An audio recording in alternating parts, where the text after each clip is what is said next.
आसमान छूने वाली इस जादुई लड़की की ताकत का अंदाजा भी नहीं लगा सकते। 8 साल की उम्र में ही वह एक टॉप लेवल की कातिल बन गई थी। वो किसी भी चीज को हवा में ही टुकड़ों में बिखेर सकती थी। उसका दिमाग इतना तेज था कि वह कंप्यूटर से भी जल्दी ताश के पत्तों को पहचान लेती थी। इतना ही नहीं, उसकी महसूस करने की शक्ति इतनी गजब थी कि आंखें बंद होने पर भी वो तेजी से आते हुए तीरों को हवा में ही रोक लेती थी। उसे एक खतरनाक मशीन बनाने के लिए डॉक्टर व्हाइट ने उसे बहुत ही दर्दनाक ट्रेनिंग दी थी। इसी वजह से वो डॉक्टर व्हाइट की सबसे बेहतरीन खोज बन गई थी। लेकिन सारा ऐसी जिंदगी नहीं जीना चाहती थी, इसलिए मौका पाकर वो उस संगठन से भाग निकली। पीछा छुड़ाने के बाद वो एक गांव के फार्म हाउस के पास बेहोश हो गई। किस्मत से फार्म के मालिक ने उसे देख लिया और उसकी जान बचाई, पर सिर में गहरी चोट लगने की वजह से सारा अपनी पुरानी यादें भूल गई। उस नेक दिल पति पत्नी ने उसे अपनी सगी बेटी की तरह पाला। सारा बचपन से ही बहुत समझदार थी और छोटी उम्र में ही अपने पिता के काम में हाथ बंटाने लगी। लेकिन बाजार की हालत खराब होने की वजह से गोश्त के दाम गिर गए, जिससे उनका गुजारा करना मुश्किल हो गया। एक दिन सारा की नजर अचानक एक टैलेंट शो के विज्ञापन पर पड़ी, जिसमें जीतने वाले को 50 करोड़ का इनाम मिलने वाला था। घर की तंगी दूर करने के लिए अपनी सहेली के कहने पर सारा ने हिम्मत जुटाई और मुकाबले में हिस्सा लिया। वो दिखने में तो साधारण थी, लेकिन उसकी आवाज कमाल की थी, जिसने वहां मौजूद सबका दिल जीत लिया। जब एंकर ने उससे कोई हुनर दिखाने को कहा तो वोट पाने के लिए सारा ने एक जादू दिखाया। उसने जैसे ही हाथ छोड़े, माइक अपने आप हवा में तैरने लगा। ये देखकर सब दंग रह गए। अपने इसी हुनर के दम पर वह नेशनल फिनाले में पहुंच गई। लेकिन जिस दिन शो टीवी पर आया, उसके माता पिता के चेहरे पर चिंता की लकीरें थी। वे जानते थे कि उनकी बेटी का करतब कोई जादू नहीं था, क्योंकि सारा में बचपन से ही अजीब शक्तियां थी। उन्हें डर था कि टीवी पर आने से उनकी बेटी मुसीबत में पड़ सकती है। उनका डर सही निकला और जल्द ही खतरा मंडराने लगा। एक दिन जब सारा और उसकी सहेली फिनाले के लिए गाड़ी से जा रही थी, तभी एक अनचाहा मेहमान वहां आ धमका। इतना बदतमीज आदमी पहले कभी नहीं देखा था। किसी से टकराने पर माफी मांगने के बजाय उसने उसे थप्पड़ जड़ दिया, पर उसे अंदाजा नहीं था कि ये सीधा सा दिखने वाला लड़का असल में एक खतरनाक कातिल था। लड़के ने उस आदमी को दीवार से सटा दिया और उसका हाथ मरोड़ दिया, जिससे उसकी मौके पर ही मौत हो गई। फिर उसने लाश को कचरे की तरह दरवाजे से बाहर फेंक दिया। ये लड़का इतना ताकतवर इसलिए था क्योंकि वह कोई आम इंसान नहीं था। उसका नाम डेविड था और वो एक गुप्त संगठन का हिस्सा था। उस संगठन की मुखिया डॉक्टर व्हाइट एक वैज्ञानिक थी। उन्होंने बच्चों पर प्रयोग करके कई सुपर पावर वाली किलर मशीनें तैयार की थी। डेविड उन्हीं में से एक था जिसकी ताकत सबसे ज्यादा थी। वो अपनी मर्जी से किसी भी चीज को कंट्रोल कर सकता था। सिर्फ सोचने मात्र से ही उसने सामने वाले की बंदूक खुद उसी के सिर पर तान दी। वो सारा के पास इसलिए पहुंचा था क्योंकि डॉक्टर व्हाइट ने टीवी पर सारा का जादू देख लिया था। उन्हें यकीन था कि ये वही लड़की है जो 10 साल पहले भाग गई थी। उन्होंने डेविड को सच पता करने भेजा, पर डेविड ने कितनी भी कोशिश की, ये लड़की उसकी बात समझ ही नहीं पा रही थी। यहाँ तक कि अचानक हमला करने पर भी सारा ने कोई बचाव नहीं किया, बल्कि वो तो बेचारी रोने लगी। आसपास के लोगों का ध्यान अपनी ओर खींचता देख डेविड ने फिलहाल सारा को छोड़ दिया, पर शो में हिस्सा लेने के बाद से अजीब घटनाएं होने लगी। एक दिन सारा और उसकी सहेली सड़क पर टैक्सी का इंतजार कर रही थी, तभी 2 गाड़ियां उनके सामने रुकी। उनमें से सूट बूट पहने कुछ लोग उतरे और कहने लगे कि जो भी हो, तुम्हें फौरन घर चले जाना चाहिए, जल्दी करो जल्दी। सहेली को बिना कुछ बताए सारा तेजी से घर की तरफ भागी। जब वह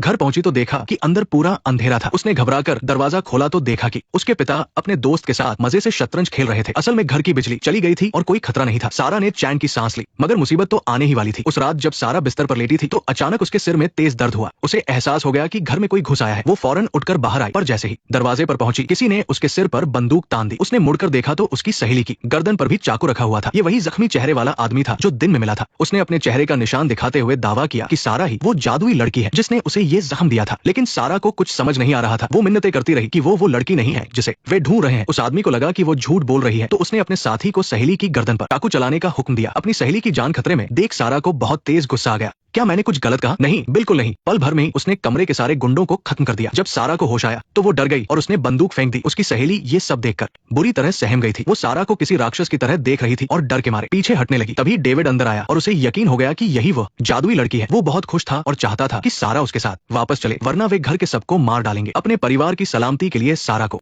डेविड के साथ वापस जाना पड़ा। अपनी पुरानी खोज को वापस देख डॉक्टर व्हाइट फूली नहीं समाई। उन्होंने सारा को एक नई दवा का इंजेक्शन लगाने का आदेश दिया। उस दवा के असर से सारा की भूली हुई यादें फौरन वापस आ गई। लेकिन उस दर्दनाक एहसास के बाद जब यादें लौटी तो सारा के चेहरे पर एक शैतानी मुस्कान आ गई। ये देख डॉक्टर व्हाइट के पसीने छूट गए। असली खौफ तो अब शुरू होने वाला था। सारा ने अपनी दिमागी शक्ति से लैब की सारी मशीनें तबाह कर दी। जब तक लोग कुछ समझ पाते, उसकी कुर्सी खाली हो चुकी थी। अगले ही पल सारा एक साए की तरह गार्ड के पीछे प्रकट हुई और एक ही वार में उसे ढेर कर दिया। फिर उसने बेरमी से गार्ड का सिर कुचल दिया। उसके बाद उसने लाश के पास से बंदूक उठाई और शीशे पर 3 गोलियां दाग दी। हालांकि शीशे पर सिर्फ दरारें आई, पर सारा को कोई हैरानी नहीं थी। वो जानती थी कि डॉक्टर व्हाइट शीशे के दूसरी तरफ है। वो बस उन्हें इशारा दे रही थी कि खेल शुरू हो चुका है। धुएं के गुबार के बीच सारा उस बंद लैब से गायब हो गई। जब डॉक्टर व्हाइट ने पीछे मुड़कर देखा तो सारा उनके ठीक पीछे खड़ी थी। इसके बाद जो हुआ उसने डॉक्टर व्हाइट के होश उड़ा दिए। असल में सारा की याददाश्त कभी गई ही नहीं थी। संगठन से भागते वक्त ही उसने सब कुछ प्लान कर लिया था। उसने छिपने के लिए वो जगह पहले ही चुन ली थी और उस मासूम किसान जोड़े को अपना निशाना बनाया। उस दूर दराज गांव में 10 साल शांत रहने के बाद सारा को एक लाइलाज बीमारी हो गई। डॉक्टर ने कहा कि वो सिर्फ 1 महीना और जी पाएगी। वो जानती थी कि सिर्फ डॉक्टर व्हाइट की दवा ही उसे बचा सकती है, इसलिए उसने जानबूझकर शो में हिस्सा लिया और अपनी शक्तियों का प्रदर्शन तंग किया। जब उसने ट्रेन में डेविड को देखा तो उसे समझ आ गया कि उसकी चाल कामयाब रही। डॉक्टर व्हाइट को तब समझ आया कि उन्होंने सारा को नहीं ढूंढा, बल्कि सारा खुद उन तक पहुंची थी। दवा हासिल करने के लिए सारा ने बिना सोचे डॉक्टर व्हाइट के सिर में गोली मार दी और उन्हें घसीटते हुए दवा वाले कमरे की तरफ ले गए। तभी एक जोरदार मुक्का पड़ा और सारा दूर जा गिरी। हमला करने वाला डेविड ही था, पर भले ही दोनों ही टॉप किलर थे, लेकिन सारा की ताकत के आगे डेविड कुछ भी नहीं था। उसमें अब कोई ताकत नहीं बची थी। डॉक्टर भीषण लड़ाई के बाद सारा ने डेविड को जोरदार लात मारकर दूर फेंक दिया। जब सारा उसे खत्म करने वाली थी, तभी संगठन का एक और बड़ा अधिकारी सामने आया। डॉक्टर व्हाइट ने उसे मदद के लिए पुकारा, पर उस अधिकारी की नजर तो खुद संगठन की कुर्सी पर थी। उसने मौका पाकर डॉक्टर व्हाइट को ही गोली मार दी, पर उसने खुद को बहुत ज्यादा समझ लिया था। सारा ने 2 मिनट में उसे भी मौत के घाट उतार दिया। तभी डेविड बंदूक लेकर सारा के पीछे आ गया, पर सारा जरा भी नहीं घबराई। उसने अपनी शक्ति से डेविड के शरीर को जकड़ लिया। डेविड को समझ आ गया कि सारा उससे कहीं ज्यादा ताकतवर है। आखिर में सारा ने उसे गोली मार दी। सबको खत्म करने के बाद सारा ने लैब से बची हुई दवाइयां उठा ली, पर वे उसे हमेशा के लिए बचाने के लिए काफी नहीं थी। अपनी बीमार माँ को देखते हुए सारा ने बची हुई दवा उनके लिए छोड़ दी। वो पिछले 10 सालों का उनका एहसान नहीं भूल सकती थी। अपने परिवार को खतरे से बचाने के लिए वो वहाँ से अकेली निकल गई। 3 हफ्ते बाद समुद्र किनारे एक घर में एक औरत संगठन की फाइलें देख रही थी, जो बिल्कुल डॉक्टर व्हाइट जैसी दिखती थी। दरअसल वो उनकी जुड़वा बहन थी और वही इस पूरे खेल की असली खिलाड़ी थी। जब सारा ने उसे और दवाइयां देने की धमकी दी, तभी सफेद कपड़ों में एक लड़की वहाँ पहुंची। उसकी ताकत भी लगभग सारा जितनी ही थी। ऐसा लगता है कि दुनिया में सारा अकेली नहीं है। एक सुनसान द्वीप पर एक और खौफनाक लड़की जाग चुकी है। एक चलती हुई बस में कुछ छात्र अपनी पिकनिक मना रहे थे, पर वे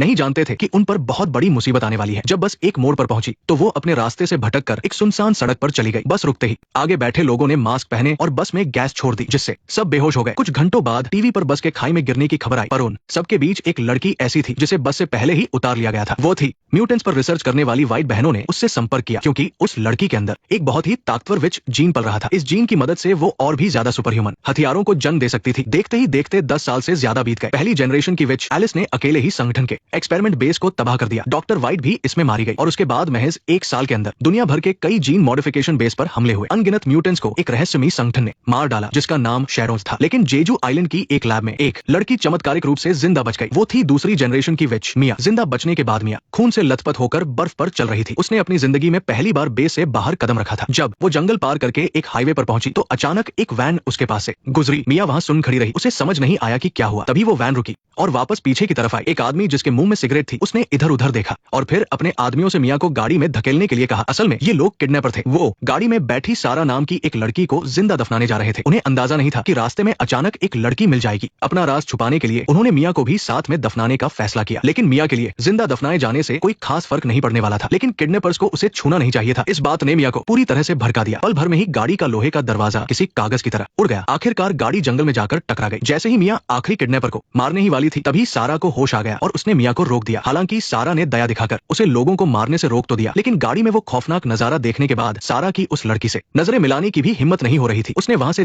जल्द भागने का फैसला किया, लेकिन तभी दूर से पुलिस के सायरन की आवाज आने लगी। इससे सारा का मन एक बार फिर बदल गया। आखिरकार इस लड़की ने ही तो उसकी जान बचाई थी। अपनी जान बचाने का एहसान चुकाने के लिए सारा वापस मुड़ी और मिया को अपने साथ लेकर वहां से भाग गई। लेकिन बहुत ज्यादा कमजोरी की वजह से मिया जमीन पर बेहोश होकर गिर पड़ी। जल्द ही उसे एक क्लिनिक ले जाया गया। उसका इलाज करने वाले अंकल जॉन सारा के दोस्त थे। अंकल जॉन ने मिया के शरीर से एक एक करके दर्जनों गोलियां निकाली। वैसे तो अंकल जॉन जानवरों के डॉक्टर थे, लेकिन उन्होंने आज तक ऐसा अजीब शरीर वाला इंसान कभी नहीं देखा था। जैसे ही वो एक घूंट शराब पीने के लिए मुड़े, सामने का नजारा देखकर उनके होश ही उड़ गए। उस लड़की के सारे घाव पूरी तरह से भर चुके थे। क्या उन्होंने कुछ ज्यादा ही पी ली थी? अगले दिन अंकल जॉन ने इस अजीब घटना के बारे में सारा को बताया। उन्होंने सारा को चेतावनी दी कि वो अब इस लड़की से दूर ही रहे, लेकिन बिस्तर पर लेटी मिया को देखकर सारा उसे अकेला छोड़ने की हिम्मत नहीं जुटा पाई। वो गाड़ी में मिया को लेकर अपने फार्म हाउस पर आ गई। हालांकि उसके छोटे भाई टॉम को ये सब बिल्कुल पसंद नहीं आया, लेकिन फिर भी सारा ने फैसला किया कि मिया उनके घर पर रहकर आराम करेगी। उसने मिया को पहनने के लिए अपने कपड़े भी दिए। अपने सामने इतनी प्यारी और दयालु दीदी को देखकर मिया के दिल में पहली बार किसी के लिए प्यार और अपनापन जागा। लेकिन जल्दी ही उन पर एक बड़ा खतरा मंडराने लगा। सारा का अपहरण करने वाले गैंग के बॉस रॉन को जब पता चला कि उसके सारे आदमी मारे गए हैं, तो वो आधी रात को अपने गुंडों के साथ सारा के घर धमक पड़ा। दरअसल रॉन कभी सारा के पिता का ही एक आदमी हुआ करता था। अपने लालच के लिए उसने सारा के पिता की हत्या करवा दी थी और अब वो सारा के फार्म हाउस पर भी कब्जा करना चाहता था। अपनी पुश्तैनी जमीन को बचाने के लिए सारा किसी भी कीमत पर हार मानने को तैयार नहीं थी, लेकिन वो रॉन के आगे बहुत कमजोर थी। जल्दी ही गुंडों ने उसे पकड़ लिया। टॉम अपनी बहन को बचाने के लिए बाहर दौड़ा, लेकिन उसे बुरी तरह पीट कर अधमरा कर दिया गया। तभी अचानक मिया छत पर नजर आई और बिना कुछ कहे वो नीचे कूद गई, जिससे डरकर सबने अपने सिर पकड़ लिए। हालांकि उन्हें इस बात का बिल्कुल अंदाजा नहीं था कि अब उनकी जिंदगी का सबसे भयानक सपना शुरू होने वाला है। उन्होंने आज तक ऐसी लड़की नहीं देखी थी। भीड़ में से एक मोटे आदमी ने उसे बस घूर कर देखा था और मिया ने एक ही लात में उसे उड़कर गायों के तबेले में फेंक दिया। ये नजारा देखकर आसपास खड़े सारे गुंडे हक्के बक्के रह गए, लेकिन असली खौफनाक खेल तो अभी बस शुरू ही हुआ था। इससे पहले कि कोई कुछ समझ पाता, मियां पलक झपकते ही दो गुंडों के सामने पहुंच गई। कड़क की आवाज के साथ उस आदमी के पैर की हड्डी पल भर में ही टूट गई और फिर मियां ने उसे उठाकर दूर बाड़े पर फेंक दिया। ये देखकर दूसरा हटा-कटा गुंडा फौरन अपना बेसबॉल बैट लेकर आगे बढ़ा, लेकिन मियां ने उस बैट को अपने हाथों से चकनाचूर कर दिया। हालात बिगड़ते देख रॉन ने तुरंत अपने गुंडों को एक साथ हमला करने का हुक्म दिया। मियां ने बस अपने पैर से हल्का सा धक्का दिया और वो भारी भरकम गाड़ी किसी तोप के गोले की तरह हवा में उड़ गई और उसने सामने आ रहे सारे गुंडों को हवा में उड़ा दिया। ये सब देखकर रॉन के तो पसीने ही छूट गए। उस खूंखार लड़की को अपनी तरफ बढ़ता देख रॉन ने घबराकर जल्दी से अपनी बंदूक उठा ली, लेकिन इससे पहले कि वो ट्रिगर दबा पाता, मियां ने झपट्टा मारकर उसकी बंदूक छीन ली। अपनी जिंदगी में बड़े बड़े खतरे देखने वाले रॉन की आज डर के मारे पैंट ही गीली हो गई। जैसे ही मियां रॉन को मारने वाली थी, तभी दयालु सारा ने एक बार फिर उसे रोक लिया। रॉन ने मौके का फायदा उठाया और अपने गुंडों के साथ वहां से दुम दबाकर भाग निकला, लेकिन सारा को इस बात का अंदाजा नहीं था कि उसकी ये दया उनके लिए शांति नहीं लाएगी, बल्कि उनके लिए एक बहुत बड़ी मुसीबत खड़ी कर देगी। इस लड़ाई के बाद फार्म हाउस पर कुछ समय के लिए शांति छा गई। टॉम का रवैया भी पहले से बदल गया और उसने मियां को अपना दोस्त मान लिया। मियां के लिए ये खुशी के वो पल थे जो उसने जिंदगी में पहली बार महसूस किए थे। वहीं दूसरी तरफ मैक्स नाम का एक आदमी चीफ वाइट के समंदर किनारे बने विला पर पहुंचा। उसने चीफ वाइट को बताया कि संगठन के कई रिसर्च बेस पर एक रहस्यमयी शैडो संगठन ने हमला कर दिया है और हो सकता है कि इस रहस्यमयी संगठन के पीछे हमारे ही किसी आदमी का हाथ हो। साफ था कि मैक्स का शक खुद चीफ वाइट पर ही था, जो अब पीछे बैठकर सब कुछ संभालते थे। लेकिन चीफ वाइट ने उसे ज्यादा कुछ नहीं बताया और जब उन्होंने सुना कि दूसरी जनरेशन की विच मियां जेजू आइलैंड से भाग निकली है, तो उनके चेहरे का रंग उड़ गया। म्यूटेंट जीन बनाने वाले शख्स के तौर पर उन्हें अच्छी तरह पता था कि मियां की ताकत कितनी ज्यादा खतरनाक है। मैक्स के जाने के बाद चीफ वाइट ने तुरंत रोज नाम की एक लड़की को बुलाया। वो चाहते थे कि रोज मियां की असली ताकत जागने से पहले ही उसे रास्ते से हटा दे। चीफ वाइट का एहसान चुकाने के लिए रोज और उसकी टीम ने इस काम की जिम्मेदारी ले ली और ये रोज आखिर कितनी ज्यादा ताकतवर है, ये दिखाने के लिए फिल्म में जंगल की एक खास फाइट को रखा गया है। जब दो बहुत ही खूंखार और ताकतवर म्यूटेंट्स ने उन पर हमला किया, तो रोज के विदेशी साथी ने चंद मिनटों में ही उन दोनों को धूल चटा दी और इस दौरान रोज अपनी गाड़ी में बड़े आराम से बैठकर चाय पीती रही। इससे साफ था कि उसे हल्के में लेना बहुत बड़ी भूल होगी। दूसरी तरफ डर के मारे पैंट गीली करने वाला रॉन अभी शांत नहीं बैठा था। वो अपने आदमियों को लेकर अंकल जॉन के क्लिनिक पहुंचा। अंकल जॉन से उसे आखिरकार पता चल गया कि सारा के साथ रहने वाली वो लड़की असल में वही विच है जिस पर किसी विदेशी गैंग ने बहुत बड़ा इनाम रखा है। इसलिए उसने तुरंत अपने आदमियों से उस गैंग के बॉस से संपर्क करने को कहा। उसे अंदाजा नहीं था कि उसी रात वो बॉस उसके दरवाजे पर आ धमकेगा, लेकिन असल में ये लोग कोई विदेशी गैंग नहीं थे। ये वही खूंखार शैडो संगठन था जिसने कई म्यूटेंट बेस को पूरी तरह से तबाह कर दिया था। सालों के अपने क्रिमिनल तजुर्बे से रॉन अच्छी तरह जानता था कि अपनी जान बचाने के लिए अब उसे इनके सामने घुटने टेक नहीं होंगे और बिल्कुल ऐसा ही हुआ। उसकी मीठी मीठी बातें सुनकर खून की प्यासी उस शैडो गैंग ने रॉन को अपना काम साबित करने का एक मौका दे दिया और जल्द ही रॉन अपने गुंडों और शैडो गैंग के साथ सारा के फार्म हाउस पर पहुंच गया। सारा ने एक बार फिर बंदूक थाम ली और दरवाजे पर खड़ी हो गई, लेकिन उसे नहीं पता था कि रॉन अब पहले से बहुत बदल चुका है। उसके पास अब सिर्फ शैडो गैंग का ही साथ नहीं था, बल्कि खुद उसे भी वो खतरनाक दवा दे दी गई थी जिससे वो एक म्यूटेंट बन चुका था। इससे पहले कि सारा कुछ बोल पाती, रॉन ने अपनी बंदूक उठाई और गोली मारकर सारा को मौत के घाट उतार दिया। आखिरकार सारा को अपनी जरूरत से ज्यादा दया दिखाने की इतनी बड़ी कीमत चुकानी पड़ी और ठीक उसी वक्त दूर से दो रॉकेट लॉन्चर हवा को चीरते हुए आए और पल भर में फार्म हाउस को राख के ढेर में बदल दिया। असल में घने जंगल के अंदर रोज अपने आदमियों के साथ पहले से ही मियां को खत्म करने की तैयारी कर चुकी थी, लेकिन जब उसने अचानक रॉन की गाड़ियों को वहां आते देखा तो उसे लगा कि उसका प्लान अब खराब हो सकता है। मजबूरी में उसे अपना हमला समय से पहले ही करना पड़ा। हालांकि रोज को ये बिल्कुल अंदाजा नहीं था कि उस वक्त फार्म हाउस पर सिर्फ मियां ही मौजूद नहीं थी, बल्कि वहां